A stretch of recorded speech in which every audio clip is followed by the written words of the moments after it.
Here's a guy we can ask the question of the day. Hey, Rashad Beard, host of the Panther Nation podcast.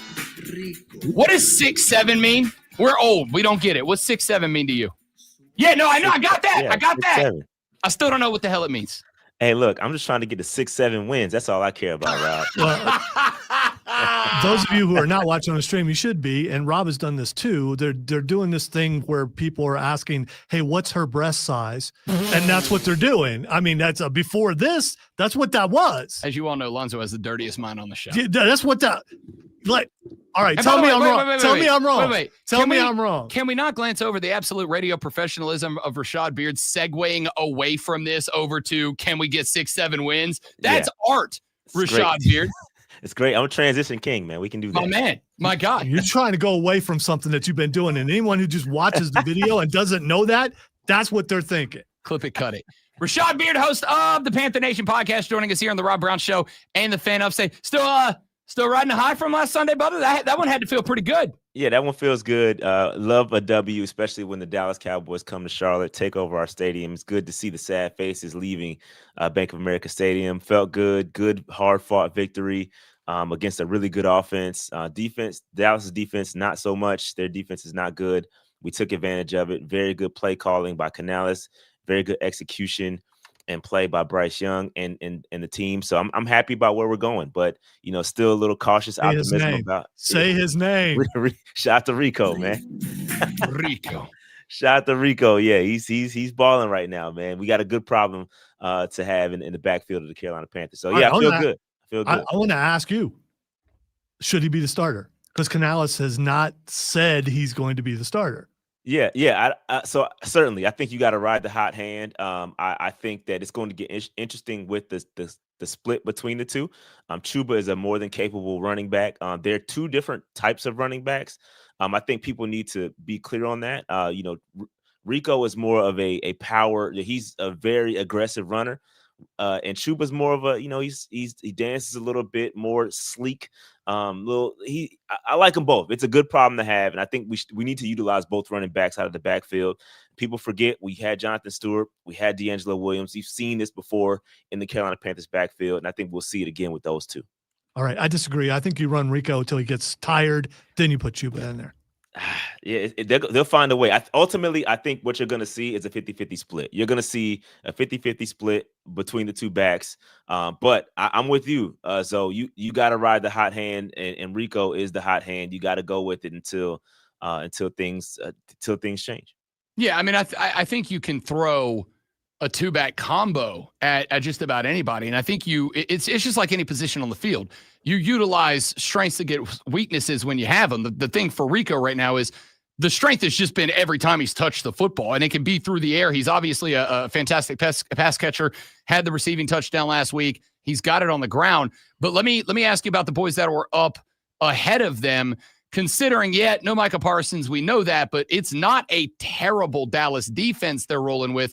What did you make of the offensive line play? Because I've got to say, the biggest compliment this week, Rashad, is that nobody has complained about them since that game on Sunday, which has not been the case leading up to that point. Yeah, and that's a great point. I mean, Rico would tell you, he'd be the first to tell you that the offensive line is playing amazing. And I want to give a couple of shout outs because I think it's noted and worth it, right? I think and deserving. I think Yash Nyman, who filled in for Taylor Moton, it did an excellent job. We didn't hear his name all game on Sunday. Also, we got to give a shout out to Brady Christensen, who was filling in for Robert Hunt. These guys, these are backups that are playing, and the offensive line is playing extremely well. If you look at the past two games, the amount that we're running to the right, where the backups are playing, is ridiculous, right? So these guys deserve a lot of credit. The offensive line coach deserves credit. Canales deserves credit to put these guys in. And what we're starting to see is solid depth from the Carolina Panthers. That's something we haven't seen in a long time. And so I got to give credit to the coaching staff. They're doing a great job. It's plug and play. And the scary thing, Rob, is we're starting to get a little healthy here. Hopefully we get Jalen Coker back, and this offense can start humming. We're heading in the right direction. It's looking good, but shout out to the offensive line. They definitely deserve a ton of credit for how this run game is. It's not magic, right? These things are intentional, and they're doing a great job executing up front. Without a doubt. So the question that I have based on what you just said is, you talked about getting healthy. I would also point out the video that was going around, and I don't know if you saw it. I did. I don't know if I don't remember if the Panthers cut it. It was somebody else, but there was video of Canales on the field after the win, waiting for the boys to run past them going into the locker room. And it was just player after player that were walking over. And it was like, dude, we believe, like, we can do this. We're a squad. Rico walked up and was like, thank you for bringing me here, and gave him a big hug.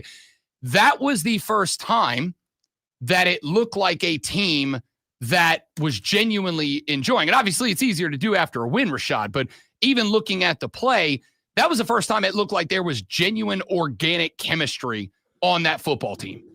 Yeah, I mean, winning heals all, right? So when you're starting to win and putting things together, you got a couple back-to-back now.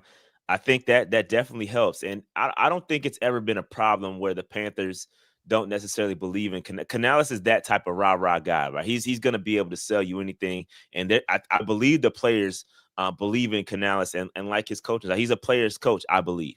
And so, the guys, they talk about being a player-led team. And I think Canales allows that, right? And so I think that the squad is starting to believe in themselves. I think once you see the ball go through the hoop a couple times, you start to believe, right? And I think this team is starting to believe in themselves. And so now, with that said, and we can't get comfortable because, the Jets are coming up. They're a team that's reeling, and we can't get comfortable. So we're going to find out whether this team, and we saw it last year, and that's what makes it the start of the season a little frustrating, is we caught some momentum at the end of the season. It didn't carry over to the beginning of this season. And so hopefully we caught we're catching this windfall a little early and we can carry it through the rest of the season. But yeah, we've seen it. And I just hope that, that the players continue to believe in themselves and Canales continues to coach the guys up and we can keep this thing going. Yeah, Rashad Beard of the Panther Nation podcast joining us here on the Rob Brown Show and the Fan Upstate. So let's flip ahead. This is a Jets team that thoroughly and completely embarrassed itself last Sunday morning over in London. Justin Fields had, 59 passing yards. The team somehow ended up with minus 10 combined passing yards on the day. This feels like there are just some times, Rashad Beard, where a team needs to take advantage of what's ahead of them, right? I talked about this with Clemson. You played 2 games against North Carolina and Boston College against bad teams. Go take the frustration out on them. Go beat them by 70. Who cares about, respect or whatever? I'm kind of in that mode right now. Like, I think Justin Fields can be a good quarterback, but I feel like you can take it away from him behind that Jets offensive line. This game feels to me like, I'm not going to say for the first time, but certainly the most prominent time, on defense, pin the ears back and go kick somebody's ass. Yeah, I mean, this game, this is it's an ultimate trap game for the Carolina Panthers, right? All things look great on paper, right? We can go out there and try to duplicate what Denver did, but we're not Denver's defense, right? Denver has an elite defense. They have an elite pass rush. They sacked Justin Fields 9 times. That's not going to happen with the Carolina Panthers. We lost Pat Jones for the season, who was having an incredible season, and we have a terrible pass rush, even with Pat Jones. So without Pat Jones, it's going to be tough. We're going to need Nick Scorton and Princely to get after it. We need our young guys to shine. And so this is a game where they could, Nick Scorton could get his first sack. We need that to happen. We need to pressure Justin Fields, rattle him up, you know what I mean? And they don't have Garrett Wilson. So everything aligns with us playing well and getting a W. The problem is that, the Carolina Panthers haven't gone on the road and gotten a W. So there's a lot of things that's going to happen first is going to happen on Sunday, right? Either the Jets are going to get their first win or the Panthers are going to get their first win on the road. Like, something has to give. And so I think we can win this game. It's certainly a winnable game. The Jets offense is not very good. They can run the ball well, but we have a very good run defense. And the Jets defense is not that great, and our offense is kind of humming right now. So it all aligns to Carolina getting a W. But again, I'm in wait and see mode because I don't know what Carolina Panthers we're going to get. Over the past couple of weeks, we've been looking great, but I need to see it continue, and I don't want to put the cart before the horse. No, I think that's fair. So talk to me about this game then. I've given you my thought, which is pin the ears back, but let's flip to the other side of the ball. Lonzo and I had a conversation earlier this week. I've been a Bryce Young supporter since he got there. Didn't break even during the tough times. I'm like, you got to give the dude some time. And now I'm at the point where I still believe that is true. But I'm not looking for 275 and 4 touchdowns from BY. I'm looking for 200, 220, a touchdown, but just taking what is being given to you as the offense continues to get into a flow. we know the DBs specifically for the Jets are very good. Mhm. Defensive line a little bit more questionable. What's your is it just give it to Rico Dowdle 30 times again, or do we kind of see it start to maybe balance out a little bit? Yeah, I think that the Carolina Panthers need to impose their will in the run game. Like it's working. Like we're dominant up front. And I like this is what we haven't seen from the Carolina Panthers since way back in the day with Cam and everybody else. We have not seen this team just go out there and impose their will in the run game. And so, yes, you have to continue to run the football, right?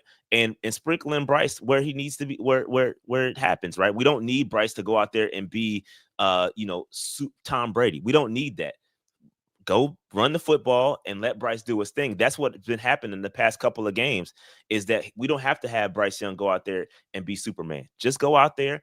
Hey, just drop dimes, do what you have to do and just don't overdo it. You don't have to throw the football 30 times. Just be you, play within the game, take what the defense is giving you. And that's the Bryce Young we need. But at the same time, that is going to be predicated on the run game. That's what Bryce Young needs. And so the question is, and I think this is what you're kind of alluding to, is that can Bryce Young do it if the run game is not there, right? If the run game is stopped, can we put the ball in the hands of Bryce Young and him lead us to a victory? And we have yet to see that without Rico running for 200 yards. So we'll see. We'll see if that happens. I believe Bryce is capable. He's been doing a great job. He protected the football last week. That the interception that was thrown was not his fault. He looked great last week. So let's see if we can continue. I think he can do it. I think he can do it.